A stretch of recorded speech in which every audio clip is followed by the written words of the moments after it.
Okay, ध्यान दो। ये देखो, तो स्टार्ट करते हैं विथ फ्रीजिंग पॉइंट। क्या है फ्रीजिंग पॉइंट, देखते हैं। देखो, फ्रीजिंग पॉइंट हमेशा लिक्विड का ही देखते हैं ना हम लोग। फ्रीजिंग पॉइंट लिक्विड का होता है। अब फ्रीजिंग पॉइंट लिक्विड का क्या है, सुनो। जो फ्रीजिंग पॉइंट है एक्चुअल में फ्रीजिंग पॉइंट लिक्विड का होता है, बराबर ना। फ्रीजिंग पॉइंट लिक्विड का रहता है। क्या है फ्रीजिंग पॉइंट? फ्रीजिंग पॉइंट एक टेम्परेचर है। फ्रीजिंग पॉइंट क्या है? एक टाइप का एक टेम्परेचर रहेगा ना। फ्रीजिंग पॉइंट एक टेम्परेचर है। ये टेम्परेचर पे दो काम होता है। पहला काम ये है कि जो सॉलिड फेस है और जो लिक्विड फेस है दोनों कैसे रहता है? इक्विलिब्रियम है। दोनों कैसे आएगा? दोनों, ध्यान दो इधर, दोनों कौन से कैसे आएगा? इक्विलिब्रियम। और दूसरा ये है कि दोनों का जो वेपर प्रेशर रहता है वो कैसा रहेगा? सेम। समझा पॉइंट क्या है? यही लॉजिक है। तो freezing point of a liquid is defined as a temperature at which the solid and liquid phase are in equilibrium and they have same vapor pressure, या फिर बोल सकते हैं and the vapor pressure of two phases are same। ये लिखा है पहला point में। समझा क्या है फ्रीजिंग पॉइंट? बस आगे बढ़ते हैं। समझ आ गया ना फ्रीजिंग पॉइंट क्या है? सिंपल। अब इसके बाद दो चीज तुमको सिखाता हूं। देखो, सॉल्यूशन बनता किससे है? सॉल्यूट से, जो क्या होता है? Non volatile. और किससे बनता है? सॉल्वेंट से, जो कैसे होता है? क्योंकि ये वोलेटाइल है तो इसका जो वेपर प्रेशर जिसको डिनोट करते हैं P1 नॉट से, ये ज़्यादा रहता है। क्योंकि ये नॉन वोलेटाइल है, जब इसको मैं सॉल्यूशन के अंदर डाल दूंगा तो ये खुद तो इवोपरेट नहीं होएगा, सॉल्वेंट को भी इवोपरेट नहीं करने देगा, मतलब खुद का इसका वेपर प्रेशर कम हो जाएगा। सॉल्यूशन का वेपर प्रेशर को डिनोट करते हैं P1 से, जो कम रहता है। अभी तक से वेपर प्रेशर बताया, बराबर। अच्छा, सॉल्वेंट का देखो, सॉल्वेंट को अगर मुझे फ्रीज करना है तो सॉल्वेंट जो लिक्विड स्टेट में रहेगा, पहले सॉल्वेंट कौन से स्टेट में रहेगा? लिक्विड। इसका जो वेपर प्रेशर है वो किससे मैच होना चाहिए? सॉल्वेंट जब सॉलिड में हो जाएगा उसके वेपर प्रेशर से मैच होना चाहिए ना, तो ही जाके वो फ्रीज होने वाला है ना। हाँ, तो एक बात सुनो, सॉल्वेंट का जो वेपर प्रेशर इसको हम लोग डिनोट करेंगे TF नॉट से। TF नॉट मतलब क्या रहेगा? Sorry, freezing point of solvent. हाँ, वेपर प्रेशर तो P1 नॉट है। TF नॉट क्या है? Freezing point of solvent. और सॉल्यूशन का जो फ्रीजिंग पॉइंट है इसको हम लोग डिनोट करते हैं TF से। TF मतलब क्या है? Freezing point of solution. और सॉल्यूशन मतलब नॉन वोलेटाइल सॉलिड भी है उसके अंदर। अच्छा, अभी यहाँ पे देखो, सॉल्वेंट का क्योंकि खुद का वेपर प्रेशर पहले से ज्यादा है तो इसका जो ज्यादा वेपर प्रेशर है इसको किसी से इक्वल होने के लिए बहुत कम टाइम लगेगा। बहुत कम टाइम लगेगा ना, समझा? तो बहुत कम नेगेटिव रहेगा, नेगेटिव ना, और नंबर लाइन बहुत कम नेगेटिव, मतलब इसका वैल्यू कैसा रहेगा? ज़्यादा रहेगा, राइट। TF नॉट ज़्यादा रहेगा, सिंपल। क्योंकि खुद का पहले से वेपर प्रेशर कम है, ये वेपर प्रेशर कोई सॉलिड वाले स्टेट से इक्वेट होने के लिए थोड़ा ज़्यादा टाइम लगेगा, मतलब ज़्यादा नेगेटिव मतलब छोटा वैल्यू ना, तो इसका मतलब TF का वैल्यू छोटा है। ये दो चीज़ समझेगा तुमको, किसका फ्रीजिंग पॉइंट ज़्यादा, किसका फ्रीजिंग पॉइंट कम। ज़्यादा फ्रीजिंग पॉइंट किसका है?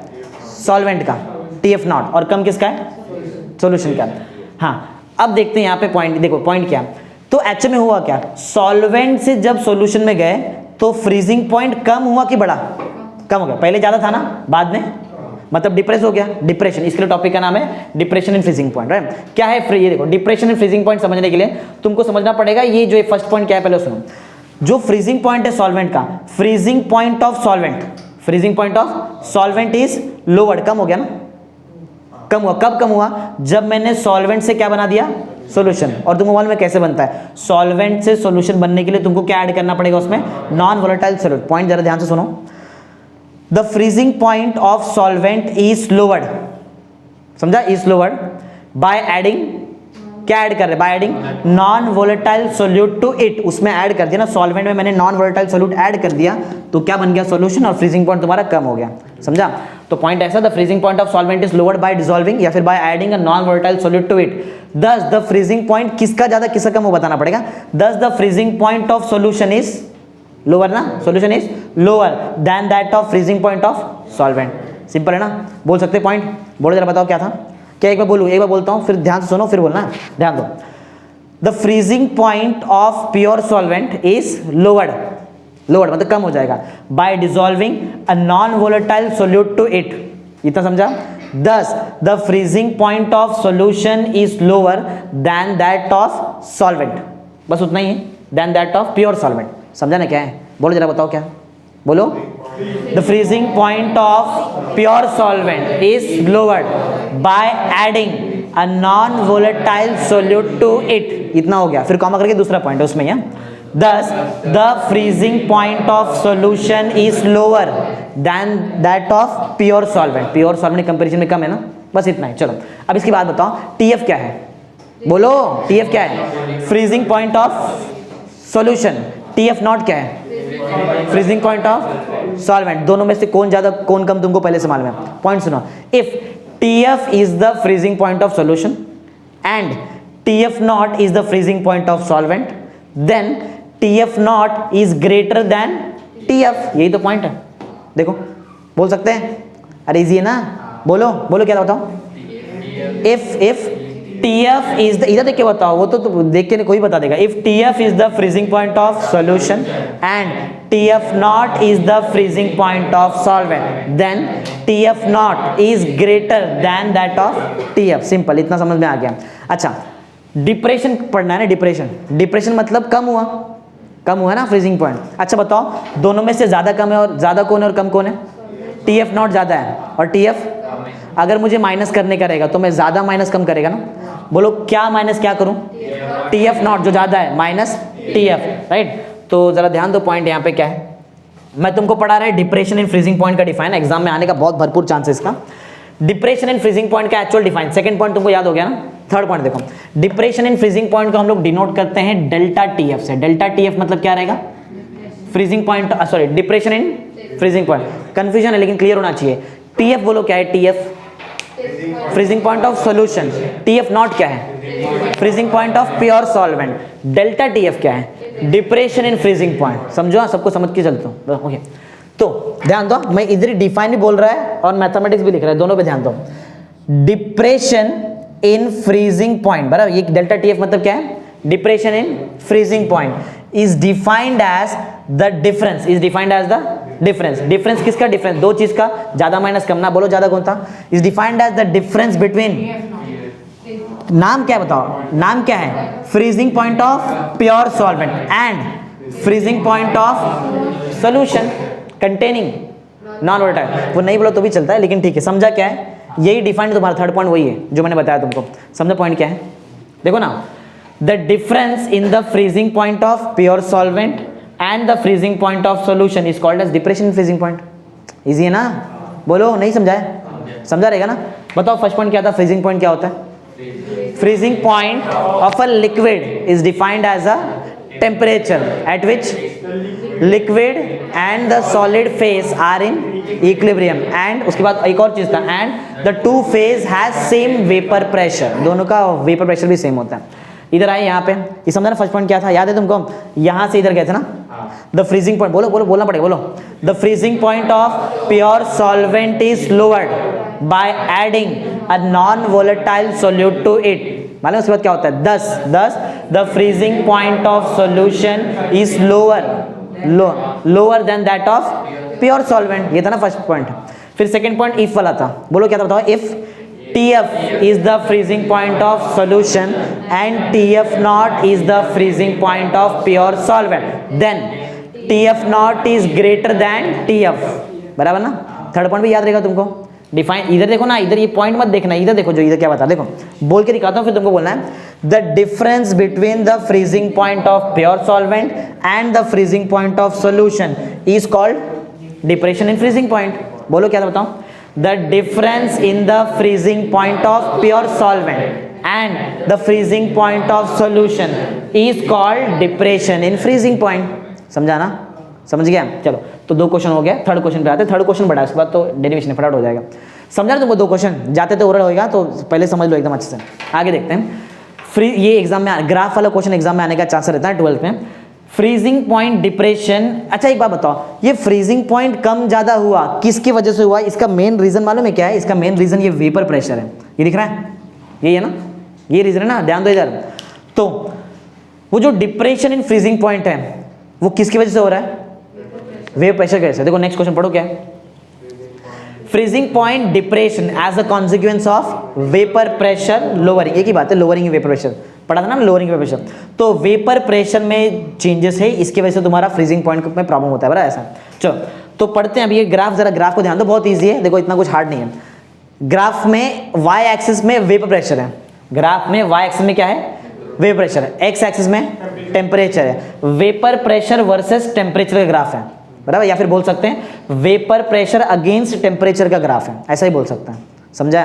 3 कर्व तुमको दिखाई देता रहेगा, देखो वहां पे 3 कर्व है, एक है AB, एक AB है, फिर एक CD है, बराबर ना, एक AB है, फिर क्या है, एक CD है, और तीसरा क्या है, EF, AB CD EF, 3 curve का नाम याद रखो, बीच में स्टेटमेंट में आया देखो AB CD EF बहुत बार आएगा, देखो यहाँ पे देखो, समझा। तो कर्व याद रखो, कौन सा कर्व है, एक AB का है, फिर CD, फिर EF है, बराबर। आगे आगे जाने, A से B गए तो B वापस मत बोलना, फिर C से D, फिर E से F, बराबर। 3 कर्व है, 3 कर्व का स्पेशलिटी है। जो पहले AB वाला कर्व है ना, वो सॉलिड सॉल्वेंट का कर्व है, किसका है, सॉल्वेंट कैसा भी हो सकता है, सॉलिड हो सकता है ना, फ्रीजिंग पॉइंट है, फ्रीज होगा, सॉलिड ही है, बराबर। तो जो सॉलिड सॉल्वेंट, जो AB है वो कर्व किसका है, सॉलिड सॉल्वेंट। जो CD कर्व है वो किसका कर्व है, लिक्विड सॉल्वेंट का है। और जो EF है वो किसका कर्व है, सॉल्यूशन का। कुछ कुछ पॉइंट याद रखना, सिंपल है, याद है क्या क्या अभी तक बताया। वाई एक्सिस में बोलो क्या होता है, वेपर प्रेशर, एक्स एक्सिस में 3 कर्व का नाम बताओ, AB CD और EF, ठीक है। AB कर्व किसका कर्व है, solid solvent, CD curve liquid solvent, और EF वाला कर्व सॉल्यूशन। चलो ग्राफ से ही बहुत कुछ नॉलेज मिल जाता है, देखो ग्राफ देख लें।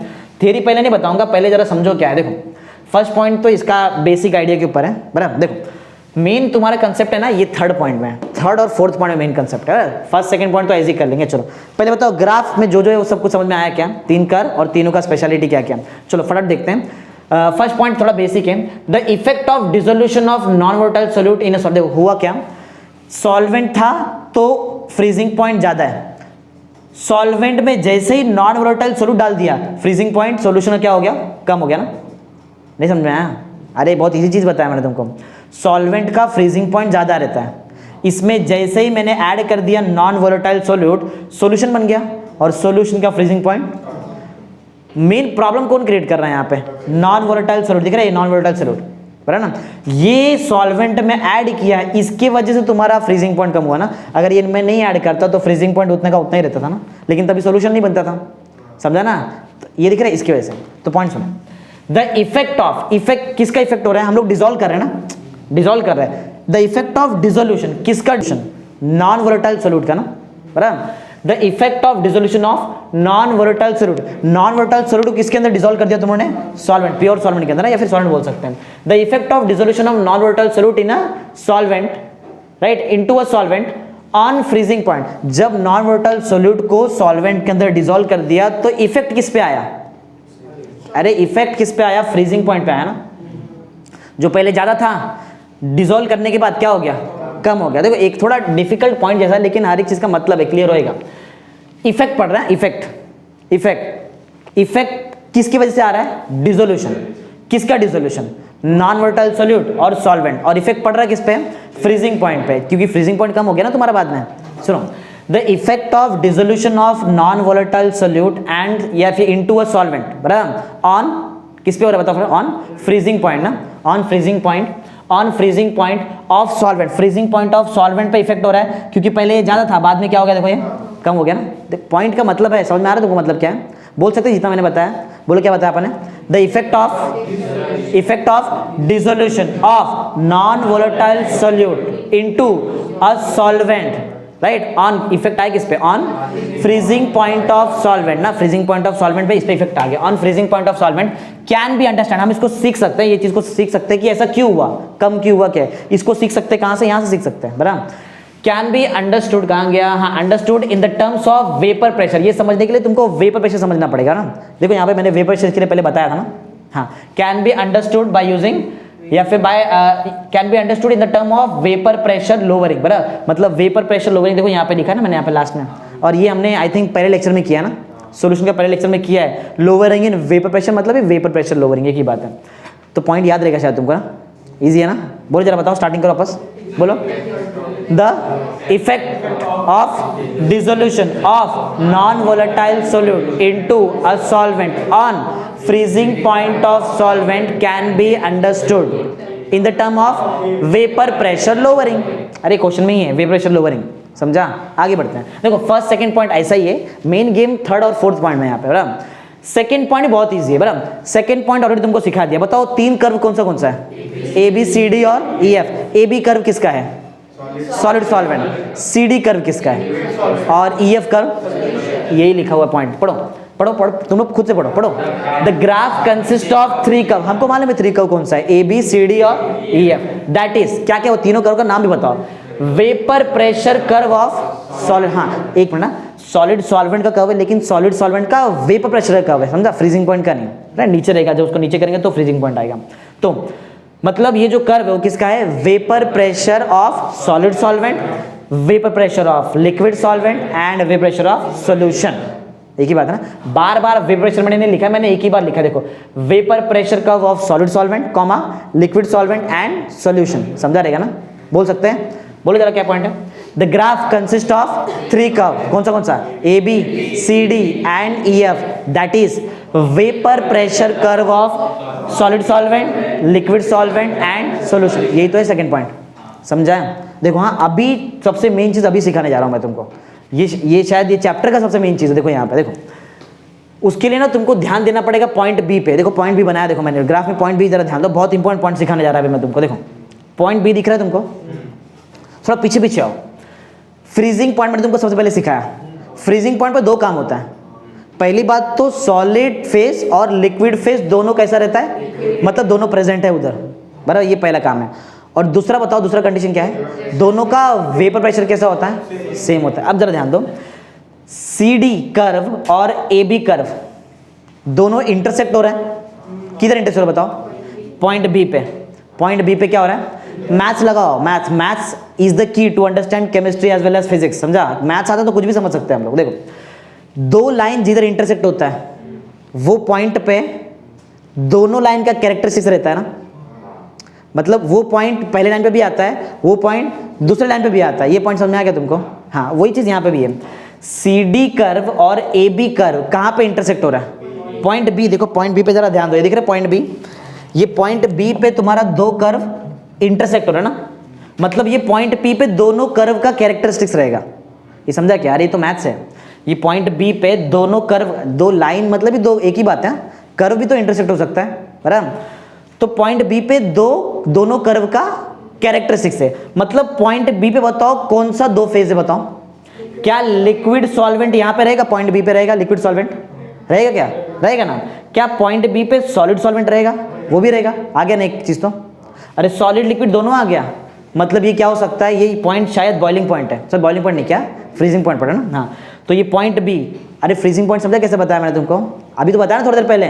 फ्रीजिंग पॉइंट पे दोनों फेज होना चाहिए, 2 इक्विलिब्रियम में होना चाहिए ना। और इंटरसेक्ट करना तो वहाँ पे प्रेजेंट है, मतलब दोनों फेज प्रेजेंट, मतलब इक्विलिब्रियम में ही रहेगा वहाँ पे, समझा? तो पॉइंट बी पे क्लियर दिखाई दे रहा है कि लिक्विड सॉल्वेंट भी है और क्या है? Solid solvent. एक कंडीशन सेटिस्फाई हो गया, समझा? अगर पॉइंट बी पे लिक्विड सॉल्वेंट भी है और सॉलिड सॉल्वेंट भी है, इसका मतलब लिक्विड स्टेट और सॉलिड स्टेट दोनों वहाँ पे है ना, मतलब इक्विलिब्रियम में है। समझा पॉइंट क्या बताया? अगर दोनों स्टेट एक कोई पर्टिकुलर पॉइंट पे है, मतलब वो इक्विलिब्रियम पे है, तो एक कंडीशन सेटिस्फाई हो गया। अगर दोनों स्टेट है तो मतलब दोनों का वेपर प्रेशर भी सेम रहेगा। समझ में क्या बता रहा है? अरे दोनों स्टेट वहां पे अगर एग्जिस्ट होता है एक ही टाइम पे, अगर दोनों स्टेट एग्जिस्ट होता है, मतलब दोनों का क्या सेम रहेगा? अगर वेपर प्रेशर सेम नहीं रहेगा, मतलब दोनों चीज वहां पे एग्जिस्ट नहीं हो सकता। एक ज्यादा रहेगा एक कम रहेगा, लेकिन यहाँ पे ज्यादा कम का बात हो रहा है क्या? नहीं, एक ही तो पॉइंट है, उस पर दोनों रहेगा। समझ में आ रहा है क्या तुमको? नहीं समझा? समझा पॉइंट? एकदम सिंपल है। पॉइंट बी पे क्लियर ग्राफ में दिख रहा है, point B C D curve पे भी आता है और point B A B curve पे भी आता है। मतलब पॉइंट बी पे लिक्विड सॉल्वेंट भी है और क्या है? सॉलिड सॉल्वेंट भी है। तो ये तो हो गया एक चीज, तो कंडीशन ना, एक कंडीशन सेटिस्फाई, मतलब पॉइंट बी पे इक्विलिब्रियम है। किसका इक्विलिब्रियम बताओ? लिक्विड सॉल्वेंट का और सॉलिड सॉल्वेंट का। और यही पॉइंट पे वेपर प्रेशर भी सेम हो रहेगा, क्योंकि दोनों प्रेजेंट है, मतलब दोनों का वेपर प्रेशर भी सेम है। अगर लिक्विड सॉल्वेंट प्रेजेंट है, सॉलिड सॉल्वेंट प्रेजेंट है, मतलब इक्विलिब्रियम में है, और मतलब वेपर प्रेशर भी सेम है, तो दोनों कंडीशन सेटिस्फाई हो गया, बराबर ना? तो क्या ये फ्रीजिंग पॉइंट है? अब मेरे को आंसर दो, तुम लोग ही आंसर देंगे। देखो ध्यान दो, फ्रीजिंग पॉइंट किसका है? सॉल्यूशन का है कि सॉल्वेंट का? ये कैसे मालूम पड़ेगा? देखो कौन एग्जिस्ट हो रहा है वहां पे। ये पॉइंट बी पे लिक्विड क्या है? लिक्विड सॉल्यूशन एग्जिस्ट हो रहा है कि लिक्विड सॉल्वेंट एग्जिस्ट हो रहा है? सॉल्वेंट, और पॉइंट बी पे सॉलिड सॉल्वेंट एग्जिस्ट हो रहा है कि solid solution, solvent. Point B पे लिक्विड सॉल्वेंट एग्जिस्ट हो रहा है और सॉलिड सॉल्वेंट, मतलब क्या है वहां पे ये फ्रीजिंग पॉइंट किसका है, सॉल्वेंट का है, समझा। तो अगर मैं पॉइंट बी को नीचे नीचे लेके आऊं ना ऐसा, तो देखो नीचे मैंने क्या लिखा है, T F not. T F not क्या है, पहले बताया था ना, ये तुम्हारे टेक्स्ट बुक मिस्टेक है यहाँ पे, वहां पे उन्होंने टी नॉट दिया है, तो टेक्स्ट बुक के हिसाब से मत जाओ, मैं जो लिखा है इस पे ध्यान दो। समझा क्या किया मैंने बी पे, बोलो समझा है क्या, समझ गया ना तुमको, पढ़ते अभी पॉइंट। मालूम है क्या क्या हुआ, पॉइंट बी पे दो चीज एग्जिस्ट हो रहा है, बोलो कौन सा, लिक्विड सॉल्वेंट और दोनों इक्विलिब्रियम में रहेगा, और दोनों का वेपर प्रेशर भी सेम, मतलब दोनों क्या है वहां पे, मतलब वो actually point B freezing point है, पॉइंट बी करस्पॉन्ड करता है फ्रीजिंग पॉइंट ऑफ सॉल्वेंट। ध्यान तो दो, किसका रहेगा, सॉल्वेंट रहेगा। चलो अब आओ पॉइंट नंबर 3 में, देखो द कर्व ए बी, जो पढ़ा है वो याद है क्या, तो ही पॉइंट समझेगा तुमको। कर्व ए बी और कौन सा कर्व इंटरसेक्ट हुआ, जरा देखो, कर्व ए बी और सी डी इंटरसेक्ट हुआ कहां पे, पॉइंट बी, वही लिखा हुआ है, the curve A B and C D intersect at point B.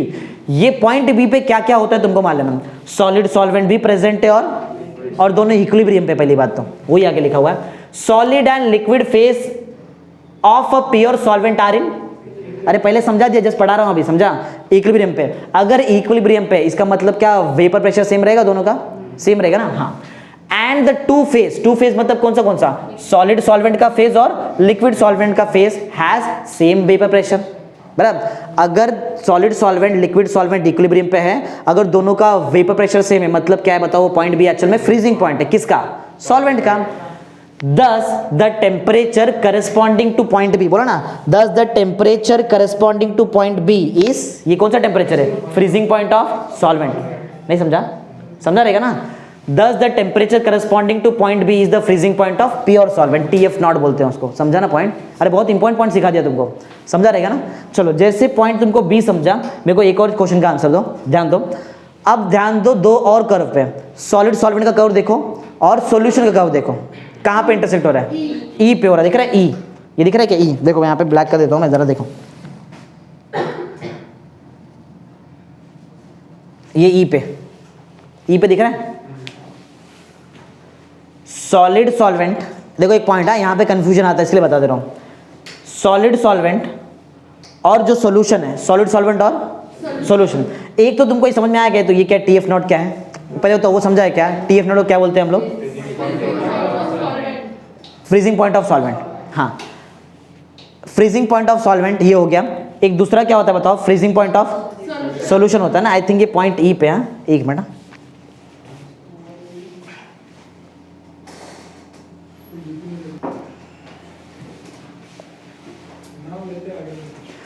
Okay तो मैंने थोड़ा सा डायग्राम में चेंजेस किया है, डायग्राम प्रॉपर था नहीं, तो ये जो भी डायग्राम एकदम प्रॉपर है, बाकी जो कंसेप्ट हो तो एकदम क्लियर है, उसमें कोई प्रॉब्लम नहीं है, जो अभी तक बताया सब कुछ क्लियर है।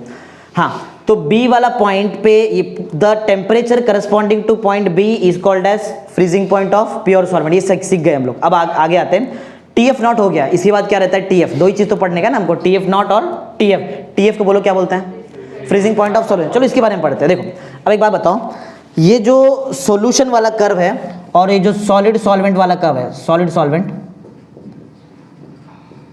दिखाई दे रहा है, सॉलिड सॉल्वेंट और सॉल्यूशन, ये दोनों कहां पे इंटरसेक्ट हो रहा है, पॉइंट ई पे, बराबर।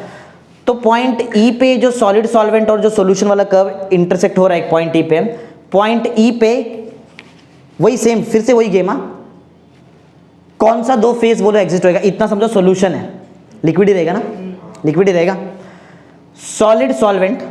अब सॉल्वेंट सॉल्यूशन पे ध्यान मत दो, अब स्टेट पे ध्यान दो, स्टेट, सॉलिड सॉल्वेंट मतलब स्टेट कौन सा, सॉलिड, सॉल्यूशन मतलब कौन सा, स्टेट, लिक्विड। एक बात बताओ, पॉइंट ई पे कौन सा दो फेज एग्जिस्ट होने वाला है, सॉलिड लिक्विड होएगा ना। अगर पॉइंट ई पे सॉलिड लिक्विड फेज दोनों एग्जिस्ट हो रहे हैं, मतलब दोनों इक्विलिब्रियम भी है और दोनों का वेपर प्रेशर भी सेम है। अगर इक्विलिब्रियम भी है और वेपर प्रेशर भी सेम है तो ये फ्रीजिंग पॉइंट वाला पॉइंट है ना। तो पॉइंट ई पे जो temperature, the temperature corresponding to point E is called as freezing point of solution. अरे जो पहले किया वही है, पॉइंट बी पे जैसा दो फेज था वहां पे इक्विलिब्रियम में, दोनों का वेपर प्रेशर सेम था तो वो फ्रीजिंग पॉइंट बन गया, तो ये भी वही है, पॉइंट ई पे भी दो फेज आ रहा है, सॉलिड और लिक्विड का, बराबर ना, और वो पॉइंट पे दोनों का वेपर प्रेशर भी सेम रहेगा, बराबर। और अगर वेपर प्रेशर सेम है, इक्विलिब्रियम मतलब ये पॉइंट पे अगर मैं जो भी टेम्परेचर निकालूँ वो टेम्परेचर क्या रहेगा उसका, फ्रीजिंग पॉइंट। तो ये जो TF है, ये TF क्या है, फ्रीजिंग पॉइंट ऑफ सॉल्यूशन। यही पॉइंट नेक्स्ट वाला पॉइंट नंबर 4 है, पढ़ो जरा क्या है देखो। द कर्व AB, अभी AB और EF वाला कर्व है ना, AB देखो जरा, AB और EF वाला कर्व कहाँ पे इंटरसेक्ट होता है, E पे। The curve AB and EF intersect at E, where कौन सा स्टेट आएगा, solid, solvent and solution are in equilibrium and they have the same vapour pressure, वही same logic. Thus the temperature corresponding to point T is called as freezing point of solution. अरे same point है, एक याद करो दूसरा अपने आप याद हो जाएगा। अब जरा बताओ, तुमको पहले से मालूम था TF नॉट बड़ा है और TF छोटा है ना, TF नॉट बड़ा है, TF छोटा है। ध्यान दो, ऐसा आगे आ रहा है ना, देखो हाँ, ऐसे आ रहा है ना, यहाँ से ऐसा, ये देखो यहाँ से जब ऐसा ऐसा आएंगे तो ये वाला पार्ट TF नॉट है और ये वाला पार्ट छोटा कौन है बताओ, TF, और ज़्यादा कौन, बड़ा कौन है, ये तो पहले हमने भी सीखा था, ये ग्राफ से भी देख लिया, समझा क्या, सेम है ना। हाँ, तो यही लास्ट पॉइंट है, पढ़ो लास्ट पॉइंट क्या है, 5th point. Thus it is clear that the freezing point of solution कम रहता है ना, TF कम है ना, is less than that of pure solvent. समझ गया तुमको क्या क्या है। चलो अब आगे आते हैं क्वेश्चन नंबर 19। क्वेश्चन नंबर 19 में थोड़ा डिटेल में जाते हैं। हमको सबको देखो, ऑलरेडी मैंने 3 चीजें तुमको बता दी है, पहले वेपर प्रेशर से बताया, फिर उसके बाद ग्राफ से ही बताया, अब थोड़ा डिटेल में जाके बताते हैं कि TF नॉट बड़ा क्यों और TF छोटा क्यों है। देखो 2 चीजें ऑलरेडी बता दिया मैंने तुमको पहले से मालूम है TF नॉट बड़ा रहता है और TF छोटा रहता है। ये तुमको वेपर प्रेशर समझाया ना, ग्राफ से भी समझा दिया, बराबर, देखो ग्राफ से भी प्रूफ कर दिया। अब मॉलिक्यूल्स में आओ एकदम, देखो यही क्वेश्चन हमारा, पढ़ो जरा क्वेश्चन क्या है, पढ़ो, मालूम पड़े ऐसा क्वेश्चन एग्जाम में आने का चांसेस है, पढ़ो। Why freezing point of pure salt मतलब TF not is lowered, lowered मतलब कम हो जाता है ना, अरे रहता ज्यादा है तभी तो कम होता है ना। हाँ, is lowered by dissolving non volatile solute, जैसे उसमें नॉन वोलेटाइल सॉल्यूट डाल दिया बन गया सॉल्यूशन और तुम्हारा vapour pressure sorry freezing point कम हो जाता है। ऐसा क्यों होता है, मतलब बोलने का सिंपल मतलब है कि सॉल्वेंट का फ्रीजिंग पॉइंट ज्यादा क्यों है और सॉल्यूशन का फ्रीजिंग पॉइंट कम क्यों, यही मेन क्वेश्चन है तुम्हारा। समझा क्या है, समझा ना। चलो ये देखते हैं। तो हमको 2 चीज पे फिर से ध्यान देना पड़ेगा। एक तो ध्यान दो सॉल्वेंट पे, बराबर, सॉल्वेंट पे ध्यान दो सॉल्वेंट। देखो इजी है, पॉइंट ऐसे तुमको मैं याद करा देगा। देखो ये सॉल्वेंट पे ध्यान दो, ये जो है इसके अंदर सिर्फ किसका मॉलिक्यूल रहेगा, क्योंकि सॉल्वेंट है तो सॉल्वेंट का ही मॉलिक्यूल रहेगा। ओके, इसके अंदर जो भी मॉलिक्यूल्स रहेंगे वो खुद के सॉल्वेंट के ही मॉलिक्यूल्स रहेंगे ना, और नजदीक नजदीक है। देखो कर क्या रहे पहले वो सुनो, फ्रीजिंग पॉइंट देख रहे, क्या देख रहे, तो कौन सा स्टेट से कौन सा स्टेट जाना चाहिए, लिक्विड से सॉलिड, लिक्विड सॉलिड। एक बात जरा समझो, लिक्विड स्टेट में मॉलिक्यूल थोड़ा दूर दूर रहता है और सॉलिड स्टेट में नजदीक नजदीक रहता है ना, मालूम है तुमको इतना तो। हाँ, तो सॉल्वेंट के अंदर सब मॉलिक्यूल रहेंगे और सॉल्वेंट का मॉलिक्यूल नजदीक नजदीक है, बराबर। बहुत इजीली ये कर, चलो बहुत इजीली और डिफिकल्ट अभी नहीं, पहले ये बताओ कि जो समझा, जो बताया मैंने समझा क्या, सॉल्वेंट सिर्फ सॉल्वेंट है, सॉल्वेंट के अंदर सॉल्वेंट का ही मॉलिक्यूल रहेगा और नजदीक नजदीक दिखाई दे रहा है हमको। चलो अब दूसरा चीज, दूसरा बताओ क्या पढ़ते हैं हम लोग, सॉल्यूशन पढ़ते हैं ना। सॉल्वेंट से 2 चीज रहता है, बोलो क्या रहता है, सॉल्वेंट रहता है और नॉन वोलेटाइल सॉल्यूट रहता है ना, मालूम है ना तुमको ये चीज। हाँ, अब मैं सॉल्यूशन का बात कर रहा है, किसका बात कर रहे हैं हम लोग, सॉल्यूशन। चलो अगर हम सॉल्यूशन का बात कर रहे हैं तो जो सॉल्वेंट का मॉलिक्यूल है वो दूर दूर रहेगा। रीजन ये है क्योंकि साथ में सिर्फ सॉल्वेंट का मॉलिक्यूल नहीं है, साथ में और बोलो क्या है तुम्हारे पास, नॉन वोलेटाइल सॉल्यूट का मॉलिक्यूल भी तो रहेगा ना। तो जो सॉल्वेंट का मॉलिक्यूल पहले नजदीक नजदीक था, क्या अब वो नजदीक नजदीक पॉसिबल है, नहीं ना। ये पॉइंट समझा क्या, बताओ पहले। हाँ, हमको इसको फ्रीज करना है, सॉल्वेंट को फ्रीज कर, पहले मतलब समझो, थियरी तो ऐसे में समझा देगा तुमको, बड़ा है लेकिन बहुत इजी है, बड़ा। देखो मुझे ये सॉल्वेंट को फ्रीज करना है, मुझे ये सॉल्यूशन को भी फ्रीज करना है क्योंकि फ्रीजिंग पॉइंट निकालना है। देखो तो सॉल्वेंट का जो, अच्छा फ्रीज करना है मतलब करना क्या पड़ेगा मुझे, जो भी मॉलिक्यूल है वो और नजदीक नजदीक आएगा। क्यों, क्या बनने का है, सॉलिड, सॉलिड में नजदीक रहता है ना मॉलिक्यूल, पहले दूर है ठीक है, इसको और नजदीक आना पड़ेगा तो जाके क्या बनेगा, सॉलिड। ये भी वही लॉजिक भी काम करेगा। सॉल्यूशन है, सॉल्वेंट का मॉलिक्यूल पे ध्यान दो, सिर्फ ब्लैक वाले मॉलिक्यूल्स पे, वो ऑलरेडी दूर है, उसको नजदीक आना पड़ेगा तो जाके क्या बनेगा, सॉलिड, मतलब तो जाके फ्रीज होएगा। तो बताओ दोनों में से इजीली फ्रीजिंग कहाँ पॉसिबल है, सॉल्वेंट इजीली फ्रीज हो जाएगा। अगर सॉल्वेंट इजीली फ्रीज हो जाएगा मतलब कम टाइम लगेगा, अरे पहला वाला लॉजिक कम टाइम था, याद है सॉल्वेंट को कम टाइम लगा था, कम नेगेटिव मतलब ज़्यादा बड़ा नंबर ना, ज़्यादा बड़ा ना, समझा। तो रीजन समझा क्या है, रीजन, ये रीजन ही मेरा यहाँ पे थियरी है। सॉल्वेंट के अंदर जो भी मॉलिक्यूल्स रहते हैं वो नजदीक नजदीक रहता है, बराबर ना। चलो सॉल्वेंट पढ़ते जरा ध्यान दो। एट फ्रीजिंग पॉइंट मतलब कहाँ, किसकी बात कर रहे हैं हम लोग, सॉल्वेंट का TF नॉट पे, TF नॉट पे बात करना। इसका बात कहाँ पे करेंगे हम लोग, TF नॉट पे, मतलब क्योंकि ये इसका फ्रीजिंग पॉइंट है और सॉल्यूशन का TF ना। At freezing point of pure solvent, मतलब ये इसकी बात कर रहे हैं। At freezing point of pure solvent एक बात बताओ, अगर मॉलिक्यूल नजदीक नजदीक है तो अट्रैक्टिव फोर्स उनके बीच में ज्यादा रहेगा कि कम रहेगा? जितना नजदीक उतना ज्यादा फोर्स रहता है ना, और जितना दूर दूर रहेगा उतना कम फोर्स रहता है। हाँ, at freezing point of pure solvent the attractive force between the two molecules, दो मॉलिक्यूल के बीच में अट्रैक्टिव फोर्स ज्यादा की कम? ज्यादा, क्योंकि नजदीक है। Of pure solvent is large enough, ज्यादा है, इतना ज्यादा है कि वो बहुत इजीली दोनों और नजदीक आके सॉलिड बन जाएंगे। और अगर बहुत जल्दी नजदीक आके सॉलिड बन गए मतलब फ्रीजिंग पॉइंट कम हो गया ना, मतलब बहुत कम टाइम लगा, कम टाइम लगा मतलब ज्यादा वैल्यू ना, ज्यादा बड़ा वैल्यू। ओके, तो at freezing point of pure solvent the attractive force किसके बीच में, between two molecule of pure solvent is large enough, इतना तो है, is large enough to convert कौन से फेज से कौन सा फेज में, लिक्विड से सॉलिड ना, is large enough to cause the change of state from liquid to solid. बहुत इजीली लिक्विड टू सॉलिड हो सकता है, समझा क्या? अरे इजी है, बोल सकते हैं, बोलो क्या बताओ। At freezing point of pure solvent मतलब TF नॉट पे क्या होता है, the attractive force between two molecules of pure solvent is large enough ना, इज लार्ज इनफ, तो ऑलमोस्ट उतना, is large enough to cause the change of कहां से फेज, कौन सा फेज से कौन सा phase, from liquid phase to solid phase. बहुत इजीली हो सकता है, लेकिन यहां पे हो सकता है क्या वैसा? इधर प्रॉब्लम बोलो क्या है, दो सॉल्वेंट के मॉलिक्यूल के बीच में अभी सॉलिड का मॉलिक्यूल भी तो है, तो डिस्टेंस बढ़ चुका है, उतना इजी नहीं रहेगा। ऑलमोस्ट देखो जितना कम है, मतलब 3 पॉइंट है, इधर एक पॉइंट, इधर एक पॉइंट है, 4 पॉइंट है, टोटल 4 पॉइंट में तुमको पढ़ना पड़ेगा, एक एक पॉइंट पढ़ो। पहला पॉइंट बता देता हूं, सुनो। जो सॉल्यूशन है इसके अंदर जो सॉल्वेंट का मॉलिक्यूल है इसके बीच में डिस्टेंस अब ज्यादा रहेगी कम रहेगा? रीजन क्या है, सोल्यूट का मॉलिक्यूल भी प्रेजेंट है, नॉन वोलेटाइल सोल्यूट का मॉलिक्यूल भी प्रेजेंट है, इसके लिए डिस्टेंस बढ़ गया। पढ़ो, सिर्फ यहां तक पढ़ना, बस यहां तक बोलो। In solution, the solvent molecules are separated from each other because of, ये समझा क्या? छोटे छोटे पॉइंट में डिवाइड किया मैंने उसको, समझा? दो सॉल्वेंट का मॉलिक्यूल दूर दूर है, सेपरेटेड है, रीजन क्या है? बिकॉज ऑफ, समझा? हाँ, अगर सेपरेटेड है तो क्या अट्रैक्टिव फोर्स उतना रहेगा जितना यहाँ पे था? नहीं, बराबर, वो पढ़ते, पढ़ो। Thus the separation in the solvent molecule is more, मतलब ज्यादा है। अच्छा, ये अभी तक अट्रैक्टिव फोर्स पे आया नहीं, वो थर्ड पॉइंट में आ गया अट्रैक्टिव फोर्स, बराबर। तो फर्स्ट पॉइंट में खाली ये बताया कि सेपरेटेड है, रीजन क्या था सेपरेशन होने का? सोल्यूट का मॉलिक्यूल, और सेपरेटेड ज्यादा है कि कम है वो बता रहे, सेकंड पॉइंट ज्यादा है ना।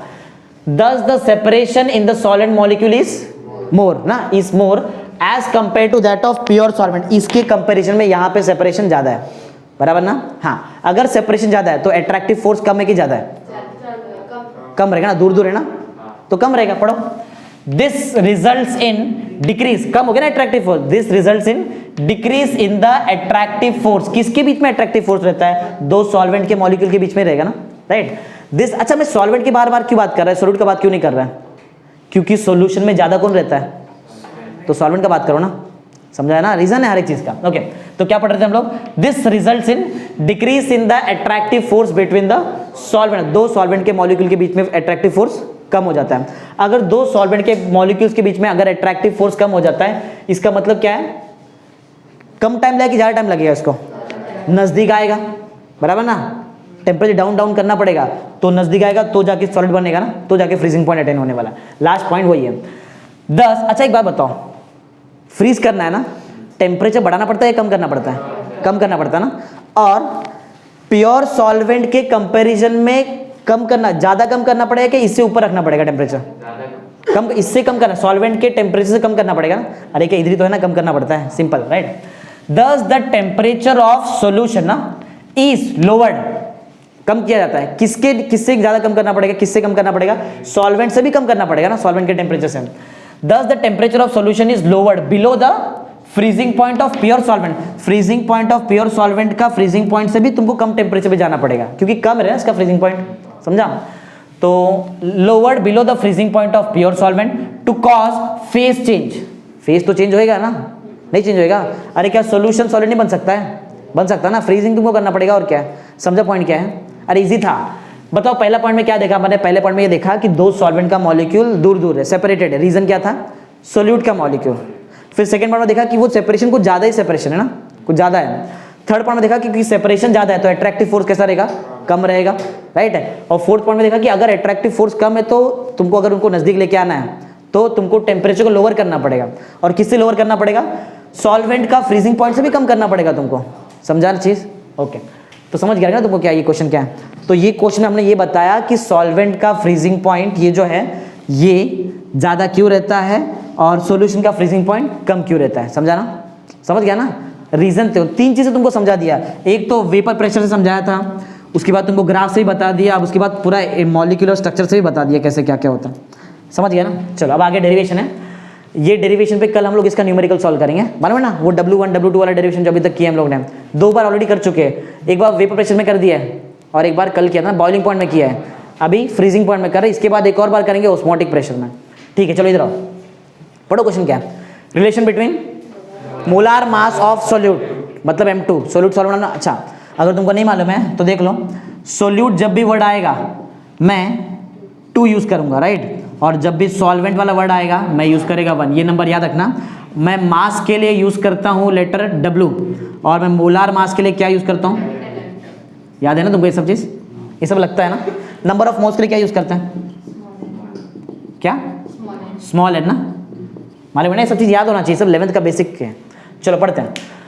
तो ये वाला पॉइंट ऑलरेडी हम लोग ने बॉइलिंग पॉइंट वाले केस में कर दिया है ना, एलिवेशन बॉइलिंग पॉइंट में किया है। पॉइंट जरा ध्यान से सुनो। It has been proved purely by purely thermodynamic consideration and proved experimentally. फिर से थोड़ा बड़ा है। It has been proved by purely thermodynamic consideration and proved experimentally, या फिर एंड कंफर्म्ड एक्सपेरिमेंटली भी बोल सकते हैं। पहले ये समझो, ये पॉइंट याद होगा। समझा क्या है, बताओ क्या बोला मैंने।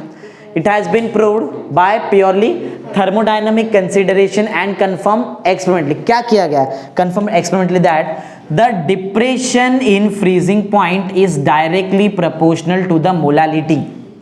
ये बताया जो मैंने बोला, वही चीज ऊपर भी लिखा है। Confirmed experimentally that the depression in freezing point is directly proportional to molality. पढ़ा हुआ है 11th में ना molality, याद है ना molality? molality मतलब small m, बराबर है। उधर मोलारिटी भी पढ़ा था हमने, उसको कैपिटल एम से डिनोट करते हैं, लेकिन वो यहाँ पे कंफ्यूजन क्रिएट कर देगा क्योंकि कैपिटल एम हमारे लिए मोलार मास भी है ना, यहाँ पे मोलालिटी नहीं आया, सॉरी मोलारिटी नहीं आया, मोलालिटी आया, LALITY, बराबर। वो जैसे ही ये प्रोपोर्शनलिटी का साइन हटता है क्या आता है, इक्वल टू और कांस्टेंट, बराबर। तो ये delta TF as it is equal to आ गया, कांस्टेंट आ गया, तो मैं यहाँ पे KF लिखता हूँ क्योंकि फ्रीजिंग पॉइंट कर रहे हैं, और molality small m as it is, बराबर है। बोलो समझा क्या इतना।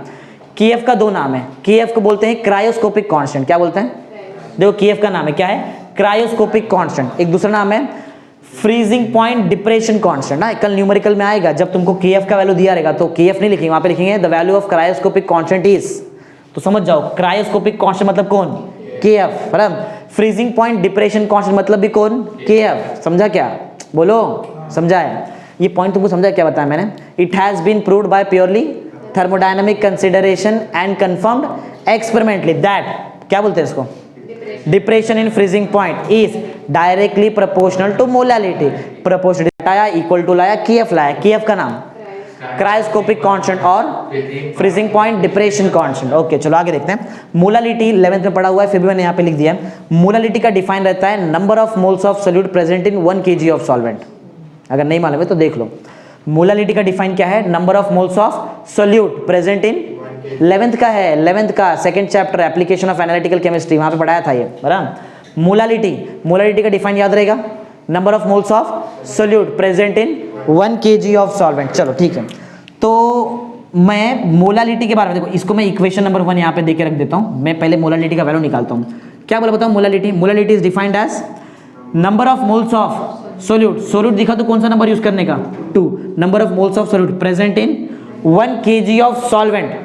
kg बोला मतलब मास के लिए क्या यूज करते, देखो जरा देखो, मास के लिए W, सॉल्वेंट बोला ना तो 1, नंबर ऑफ मोल्स है, तुमको मालूम है नंबर ऑफ मोल्स का फॉर्मूला होता है, हाँ, नंबर ऑफ मोल्स N2 का फॉर्मूला होता है मास अपॉन मोलार मास, लेकिन नंबर ऑफ मोल्स किसका है, सोल्यूट का है, तो मास किसका रहेगा, तो मोलार मास किसका रहेगा, समझा ना।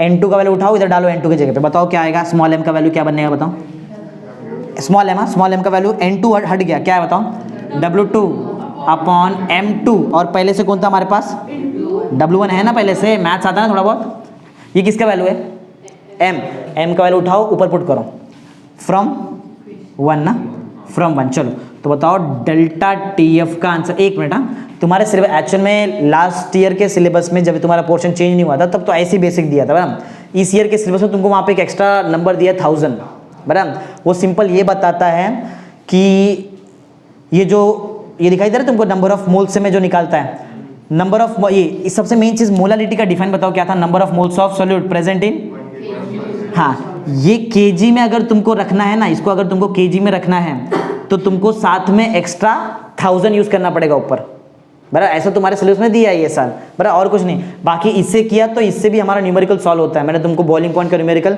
बिना 1000 को यूज करके सॉल्व करा के दिखाया था बराबर। चलता है, मैं एक्स्ट्रा यहाँ पे एक नंबर यूज करता हूँ, वो एक्स्ट्रा नंबर है यहाँ पे क्या लिखो बताओ 1000 ना। वो 1000 समझा कि तुमको क्या रिप्रेजेंट करता है वो 1000। देखो अगर पहले के लेक्चर बैठे रहेंगे तुमको मालूम रहेगा वो 1000 रिप्रेजेंट क्या करता है। ये जो 1000 है ये 1000 रिप्रेजेंट करता है कि तुम्हारा जो W1 है वो उसका यूनिट क्या है बताओ, केजी। ये केजी में है, वो रिप्रेजेंट करता है 1000। तो आगे भी लिख देते हैं 1000। नहीं देखा तो देखो लेक्चर समझ में आ जाएगा, इतना भी हार्ड नहीं है। और क्या था यहाँ पे W2, ध्यान दो इधर। तो ये M का वैल्यू उठाओ इधर पुट कर, बोलो क्या आ जाएगा। Delta TF is equal to, पहले 1000 लिखते बराबर कि नहीं, पहले KF लिखते, चलो KF फिर 1000 फिर W2 अपॉन M2, बस यही डेरिवेशन है हमारा। समझा क्या किया मैंने। अरे छोटा सा लेकिन एग्जाम में आने का भरपूर चांस है, क्योंकि 4 ही डेरिवेशन ये चैप्टर में सबसे इंपॉर्टेंट है। उसमें से ये तीसरा डेरिवेशन है। पहला है lowering, relative lowering of vapour pressure and molar mass of solute. फिर सेकंड था elevation in boiling point and molar mass of solute. आज है depression in freezing point and molar mass of solute बराबर। तो ये इंपॉर्टेंट थर्ड इंपॉर्टेंट डेरिवेशन है chapter का। समझा रहेगा तुमको कैसे किया है, हार्ड नहीं है बराबर, इजी है, खाली बेसिक आना चाहिए तुमको उसके लिए। चलो अब पढ़ते हैं क्रायोस्कोपिक कांस्टेंट को अलग से, KF को अलग से पढ़ते हैं। किसको पढ़ते हैं, समझा ना तुमको अभी तक। KF का मान लो, KF का नाम क्रायोस्कोपिक कांस्टेंट। पढ़ने के लिए थोड़ा मैथमेटिक्स लगाना पड़ेगा, जरा यहाँ पर ध्यान दो। सिंस बेसिक फॉर्मूला, ये तुम्हारा बेसिक फॉर्मूला, बोलो डेल्टा TF का बोलो फॉर्मूला क्या है, KF इंटू मोलालिटी बराबर। मैं क्या करता हूँ जरा ध्यान दो, अगर मैंने मोलालिटी का आंसर 1 ले लिया, मोलालिटी का आंसर 1 लिया मतलब तुम्हारे पास 1 मोलाल का सोल्यूशन है, MOLAL 1 मोलाल सोल्यूशन बराबर। M का वैल्यू 1 ले लिया, बताओ फॉर्मूला क्या बन जाएगा, delta TF is equal to, उल्टा भी तो लिख सकते हैं, KF इज इक्वल टू, क्यों मैंने उल्टा लिखा, क्योंकि KF ही तो पढ़ रहा हूं मैं। समझा। अब जरा ध्यान दो, डिफाइन याद करने का जरूरत नहीं, डायरेक्ट डिफाइन डायरेक्ट बोलेंगे, जरा यहाँ पे ध्यान दो। KF का नाम, दूसरा नाम फ्रीजिंग पॉइंट डिप्रेशन कांस्टेंट, ये किससे इक्वल है, डेल्टा TF को क्या बोलते हैं, डेल्टा TF को, हाँ ये इससे इक्वल है। कब इक्वल है, जब मोलालिटी कितना है। अच्छा मोलालिटी का मतलब बताओ, मोलालिटी ऊपर बताया ना, मोलालिटी का मतलब बताया ना तुमको मैंने। मोलालिटी का मतलब है number of moles upon 1 kg of solvent ना, number of moles of solute present in 1 kg of solvent, 1 kg solvent बराबर। नीचे 1 kg है, ऊपर बताओ, याद है मैंने M का वैल्यू 1 लिया है, M का वैल्यू क्या लिया है 1। M का वैल्यू 1 तब आएगा ना जब न्यूमरेटर में भी 1 रहेगा और डिनोमिनेटर भी 1 रहेगा। डिनोमिनेटर 1 पहले से देखो 1 kg, नंबर ऑफ मोल्स के यूनिट बोलो क्या होना चाहिए, मतलब आंसर क्या होना चाहिए 1 बोलना, 1 बोलना। N का आंसर 1 मोल, और नीचे जो तुम्हारा W2 रहता है, क्या रहता है W1 रहता है ना, W1 अगर वो 1 kg है तो ऊपर 1 और नीचे 1 ना। अब ध्यान दो, पॉइंट एकदम बहुत इंपॉर्टेंट पॉइंट, देखो KF का नाम एक बार फिर से, KF क्या, cryoscopic constant, delta TF depression in freezing point. Cryoscopic constant और depression in freezing point equal हो गया ना, कब हुआ, जब मैंने 1 मोल ऑफ सोल्यूट को डिसॉल्व कर दिया किसके अंदर, 1 kg ऑफ सॉल्ट, तो हुआ ना ऐसा, तो ही हुआ ना। अरे M का वैल्यू 1 का मतलब यही हुआ ना कि 1 मोल तुमने सोल्यूट लिया है और उसको डिसॉल्व करके रखा है 1 kg सॉल्वेंट के अंदर। समझे पॉइंट क्या है, पॉइंट जरा सुनो ध्यान, तो उधर लिखा भी देखो क्या है। दस द क्रायोस्कोपिक कांस्टेंट जो है, क्रायोस्कोपिक कांस्टेंट मतलब KF right, is defined as the depression in freezing point produced by, कब बना ऐसा, produced by dissolving 1 mole of solute in 1 kg of solvent. इसका मतलब है 1 मोलाल सोल्यूशन, देखो लास्ट में लिखा भी हुआ है 1 मोलाल सोल्यूशन। पॉइंट समझा है क्या। देखो तुमको तब आएगा ना ये सब चीज़, थोड़ा इजी तब लगेगा जब पहले का सब कुछ एकदम क्लियर है सब कुछ। तो हाँ तुमको मोलालिटी मालूम है, सब कुछ मालूम है, तो प्रॉपरली क्लियर। नहीं मालूम तो एक बार देखो लेक्चर्स तो हो जाएगा। बोल सकते हैं ना डिफाइन, बोलो बताओ जरा KF क्या है, cryoscopic constant is defined as the depression in freezing point produced by dissolving 1 mole of solute, 2 मतलब सोल्यूट है ना, 2 लिखा मतलब solute, 1 mole of solute in 1 kg of solvent, that is कितना मोलार सॉल्यूशन, 1 मोलार। तुम लोग सिंपल ऐसा ही बोल सकते हैं, cryoscopic constant is equal to depression in freezing point for 1 molar solution, ऐसा ही बोल सकते हैं। फॉर डायरेक्ट 1 मोलार बोला तो भी चलेगा, ये 1 मोलार का एक और मतलब है 1 mole of solute in 1 kg of solvent, समझा, सिंपल। अच्छा, अगर मेरे को इसका यूनिट निकालने का है, क्या निकालना है इसका यूनिट, तो चलो यूनिट निकालने के लिए तुमको फॉर्मूला से पहले इसको अलग करना पड़ेगा। इधर देखो, डेल्टा टी एफ का बताओ यूनिट क्या रहेगा, टी मतलब टेम्परेचर है ना, वो टेम्परेचर का यूनिट क्या होता है, केल्विन। मोलालिटी का यूनिट क्या होता है, मोलालिटी का यूनिट क्या होता है, ये देखो ना, अरे मोलालिटी है वो मोल अपॉन केजी ना, मोल पर केजी, ध्यान दो, ओरली सॉल्व करना पड़ेगा। इसका यूनिट केल्विन, इसका यूनिट मोल पर केजी, तुमको केएफ का यूनिट चाहिए ना, तुम लोग इसको नीचे भेजेंगे ऐसा, पहले से क्या है यहाँ पे केल्विन, ये नीचे आ जाएगा, तो बताओ ऊपर केल्विन रहेगा, नीचे क्या आएगा, मोल पर केजी, मोल पर केजी, पर केजी ऊपर गया तो केजी, नीचे मोल ऊपर गया तो पर मोल ना, मोल रेज़ टू -1। सुनो क्या आएगा, केएफ का तुम्हारा यूनिट आएगा kelvin, KG mole raise to -1, चाहिए तो करके देख लो, बराबर। तो केएफ का यूनिट क्या रहेगा, kelvin KG mole raise to -, जैसे केबी और केबी करके बताया था ना, डिफरेंस इन टेम्परेचर है, वैसे जो केएफ है ना, केएफ भी एक डिफरेंस इन टेम्परेचर ही है ना, तो तुम लोग केल्विन लिखो या तो डिग्री सेल्सियस लिखो, दोनों का वैल्यू सेम सेम आएगा, समझा। इधर कन्वर्जन करने का जरूरत नहीं है, 7 केल्विन ही यहाँ पे 7 डिग्री सेल्सियस रहेगा, समझा। तो तुम लोग केल्विन के जगह पे क्या लिख सकते हैं, बाकी सब वही रखो ना, केजी पर मोल, समझा है, बोलो समझा। एक लास्ट क्वेश्चन, समझा बोलो अभी तक क्या क्या बताया, तो तुमको याद है क्रायोस्कोपिक कांस्टेंट क्या है, cryoscopic constant is equal to या फिर is defined as the depression in freezing point produced by dissolving 1 mole of solute in 1 kg of solvent, that is 1 molar solution, simple. चलो एक लास्ट क्वेश्चन, वैसे ये दिया नहीं फिर भी करते हैं, चलो। तो ये क्वेश्चन है क्या, पढ़ो जरा क्या है, why depression in freezing point is अ, आने का चांस फिर भी रहता है। 4 ही तो कॉलिगेटिव प्रॉपर्टी है हमारे पास, बोलो कौन सा है, पहला a lowering in vapour pressure, second elevation in boiling point, third depression freezing point जो आज पढ़ा, एक फोर्थ रहेगा ओस्मोटिक प्रेशर, बराबर। तो आज हम लोग थर्ड मेन क्वेश्चन कर रहे हैं, ये भी बहुत इंपॉर्टेंट क्वेश्चन है। तुमको पहले बता दूं कि कॉलिगेटिव प्रॉपर्टी मतलब क्या है। कॉलिगेटिव प्रॉपर्टी मतलब वो प्रॉपर्टी जो किस पे डिपेंड करता है, नंबर, अमाउंट पे डिपेंड करता है, नंबर पे डिपेंड करता है, नेचर पे डिपेंड, वही सिंपल। तो डिप्रेशन इन फ्रीजिंग पॉइंट कहाँ गया, डेल्टा टीएफ ना, इसको बोलते हैं ना डिप्रेशन फ्रीजिंग पॉइंट। हाँ, डिप्रेशन इन फ्रीजिंग पॉइंट किससे डायरेक्टली प्रोपोर्शनल है, मोलालिटी।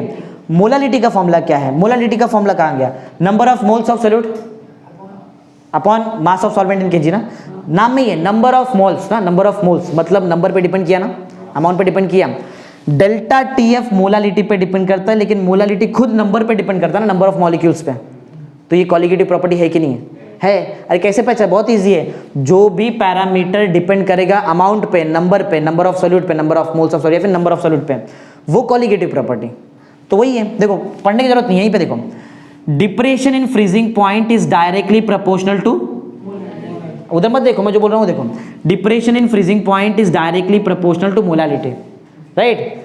मोलालिटी किससे, मोलालिटी किस पे डिपेंड करता है, which depends upon the number of moles of solute या फिर नंबर ऑफ मॉलिक्यूल्स भी बोल सकते तुम लोग, नंबर ऑफ सोल्यूट ना, नंबर ऑफ मोल तो नंबर ऑफ सोल्यूट पे डिपेंड करेगा, नंबर ऑफ सोल्यूट पे डिपेंड किया, क्या उसके नेचर पे डिपेंड किया, नहीं, हाँ, not on the nature of solute of particle, right. Thus depression freezing point is a colligative property. यार बहुत इजी है, फिर से बोलो क्या है ये, क्या था बताओ, depression in freezing point is directly proportional to molality which depends upon the number of moles बोलो या फिर नंबर ऑफ मॉलिक्यूल बोलो, समझा, या फिर नंबर ऑफ सोल्यूट बोलेंगे तो भी चलेगा, नंबर बोलना बहुत important, right. Which depends upon the number of solute, not on the nature of solute. Nature पे डिपेंड नहीं करना चाहिए, किस पे डिपेंड करना चाहिए, नंबर पे डिपेंड करना चाहिए, समझा, not on the nature of solute. Thus depression freezing point is a colligative property, समझाया। चलो क्विक रिकैप मार देखते हैं, हमको सब कुछ याद है कि नहीं। फ्रीजिंग पॉइंट याद है, दो कंडीशन बताओ, पहला कंडीशन क्या होना चाहिए, सॉलिड स्टेट और लिक्विड स्टेट इक्विलिब्रियम पे, सेकंड कंडीशन दोनों का वेपर प्रेशर सेम। फिर यहाँ पे देखा, बताओ टीएफ बड़ा कि टीएफ नॉट बड़ा कि टीएफ बड़ा, टीएफ नॉट को क्या बोलते हैं, freezing point of pure solvent. TF क्या होता है, फ्रीजिंग पॉइंट ऑफ सॉल्यूशन, ठीक है। ये तुमको मालूम है, इसका डिफाइन याद रहेगा, मेन डिफाइन तो बोलना पड़ेगा, किसका डिफाइन है? Depression in freezing point. बोले क्या था?